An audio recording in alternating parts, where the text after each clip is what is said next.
தோழர்களே, நான் சாந்தகுமார், மக்கள் அதிகார கழகம் மாநில அமைப்பு செயலாளர். நண்பர்களே, தோழர்களே, ஜனநாயக சக்திகளே, மக்கள் அதிகார கழகம் ஒருங்கிணைப்பில் மக்கள் கலை இலக்கியக் கழகம், புரட்சிகர மாணவர் இளைஞர் முன்னணி, புதிய ஜனநாயக தொழிலாளர் முறை ஆகிய அமைப்புகள் இணைந்து வருகின்ற மார்ச் 7ஆம் தேதி, அதாவது வருகின்ற சனிக்கிழமை, சாதி மதம் கடந்து காதலிக்க மனமுடிக்க வேண்டும் ஜனநாயகம் தமிழ்நாட்டு பண்பாட்டு பெருவிழாவை மிகப்பெரிய அளவில் மதுரை தமுக்கம் மைதானத்தில் நடத்திருக்கிறது. இந்த தமிழ்நாட்டு பண்பாட்டு பெருவிழாவில் 50 முழக்கங்களை நாங்கள் முன்வைத்திருக்கின்றோம். அதில் முதல் முழக்கமாக குறிப்பாக ஆணவ படுகொலை தடுப்பு சிறப்பு சட்டத்தை இயற்ற வேண்டும். ஆணவ படுகொலையிலும் சாதி வெறி ஆட்டங்களையும் தூண்டிவிடும் RSS பாஜக கும்பலை தடை செய்ய வேண்டும். ஆதிக்க சாதி வெறி சங்கங்களை தடை செய்ய வேண்டும் என்கின்ற முக்கியமான முதன்மையான முழக்கத்தை வைத்திருக்கின்றோம். தோழர்களே, நாம் இன்றைக்கு பார்த்திருக்கின்ற இந்த சூழல்ல 2ஆம் தேதி தூத்துக்குடி மாவட்டம் நான்குநேரி அருகில் உள்ள பெருப்பத்து என்கின்ற கிராமத்தில் ஆதிக்க சாதியை சேர்ந்த தேவரகுல சேர்ந்த முக்குளத்தோரை சேர்ந்த சாதி வெறி கும்பல்கள், ஒரு ரவுடி கும்பல்கள் தாழ்த்தப்பட்ட மக்கள் மீது கண்மூடித்தனமாக முகமூடி அணிந்து வந்து திட்டமிட்டு பார்க்கிறவர்கள் எல்லாம் வெட்டி சாச்சார்கள். அதில் இது வரைக்கும் 2 பேர் இறந்திருக்காங்க. சீரியஸா பார்த்தா 2 பேர் இருக்கிறாங்க என்று செய்தி வந்திருக்கு.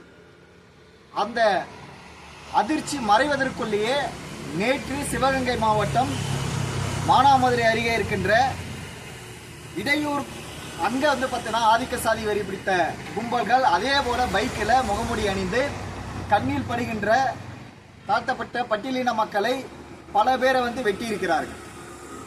ஆக தமிழ்நாட்டில் சாதி வெறி சங்கங்கள், அந்த சங்கங்களில் RSS ஊடுருவி தமிழ்நாட்டில் சாதிய கலவரங்களையும் சாதிய ஒடுக்குமுறைகளையும் அதிகரித்துக் கொண்டிருக்கிறது. ஆணவ படுகொலையை அதிகரித்துக் கொண்டிருக்கிறார்கள் என்று மக்கள் அதிகார கழகம் தொடர்ச்சியாக பிரச்சாரம் செய்து இதற்கு எதிராக போராடி வருகின்றோம். தமிழ்நாட்டில் RSS BJP தடை செய்ய வேண்டும், ஆதிக்க சாதி வரி பிடித்த சங்கங்களை தடை செய்ய வேண்டும் சொல்லிட்டு பல ஆண்டுகளாக போராடி வருகின்றோம். ஏனென்றால் இன்றைக்கு பார்த்தீங்கன்னா முக்குளத்தோர் படை, முக்குளத்தோர் நல சங்கம் அப்படின்றதெல்லாம் இன்னைக்கு என்னவா மாறிக்கலாம், இந்து முக்குளத்தோர் நல சங்கம், ரெட்டி நல ஜனசங்கம் அப்படின்ற பெயர்கள் மாற்றப்பட்டு இருக்குது. இதற்கெல்லாம் அடிப்படையா இருக்கிறது RSS BJP ஆதிக்க சாதி சங்கங்கள்ல ஊடுருவி இருக்கிறது விளைவுதான். ஆக இன்றைக்கு தமிழ்நாட்டை பார்த்தோன்னா சட்ட ஒழுங்கு பிரச்சனையை ஏற்படுத்துவதற்காகவும் தேர்தல் நெருக்கத்துல இங்க மத கலவரத்தை ஏற்படுத்துவதற்காக திருப்பரங்குன்றத்தை வைத்து முயற்சி செய்து வருகிறார்கள். பல தோல்விகளை அடைந்து வருகிறார்கள். இப்ப ஆனா சாதிய கலவரத்தை ஏற்படுத்துவதற்காக நான்குநேரியிலும் சரி, இன்றைக்கு மானாமதுரை அருகில் இருக்கின்ற கிராமமும் சரி, இன்னைக்கு தலித் மக்களை முகமுடி போட்டு ஒரு கூலிப்படை கும்பல்கள், இன்றைக்கு நம்ம எப்படி வெளிநாடுகளில் திடீர்னு ஒரு மனநிலை பாதிக்கப்பட்டவர்களோ இல்லை வேற யாரோ பார்த்தோன்னா கண்ணாமண்ணான்னு பார்த்தோன்னா சாதாரண மக்களை சுட்டு படுகொலை செய்கின்ற காட்சிகளை செய்திகளை நம்ம பல ஆண்டுகளாக பார்த்துட்டு வந்திருப்போம். அந்த நிலைமையை தமிழ்நாட்டில் இன்றைக்கு உருவாக்குகிறார்கள் ஆதிக்க சாதி சங்கங்களை சேர்ந்த வெறி பிடித்த சங்கங்களை சேர்ந்தவர்கள், ஆதிக்க சாதி வெறியர்கள் உருவாக்கிட்டு இருக்கார்கள். தமிழ்நாடு அரசு இதை தீவிரமாக அவர்களை ஒடுக்க வேண்டும், அவர்களை கைது செய்ய வேண்டும், இதற்கு சாதி சங்கங்களை தடை செய்ய வேண்டும், அதற்கான நடவடிக்கைகளை வேகமாக எடுக்க வேண்டும். குறிப்பாக சென்ற பாராளுமன்ற தேர்தல் அப்போ பார்த்தீங்கன்னா கடலூர் சிதம்பரம் தொகுதியில் பார்த்தோன்னா போட்டியிட்ட விடுதலை சிறுத்தை கட்சி தலைவர் தொல் திருமாவளவன் போட்டியிட்ட அந்த தொகுதியில் அங்கே பார்த்தோன்னா தலித் மக்கள் கரெக்டாக தேர்தல் அன்னைக்கு, தேர்தல் ஓட்டு போடுகின்ற அன்றைக்கு அந்த தலித் மக்களை போய் ஆதிக்க சாதியை சேர்ந்தவர்கள் வன்னியர்கள் போய் அடிச்சு நொடுக்குறாங்களே, நீங்கெல்லாம் ஓட்டு போடுவீங்களா, உங்களுக்கெல்லாம் என்னடா கேடு அப்படின்னு அடிச்சு விடுறாங்க தேர்தல் நேரத்தில். அதே மாதிரி இன்றைக்கு தேர்தல் நேரத்தில் இன்றைக்கு ஆதிக்க சாதி வரி பிடித்த கும்பல்கள் தலித் மக்கள் மீதான தாக்குதலை நடத்தி வருகிறார்கள்.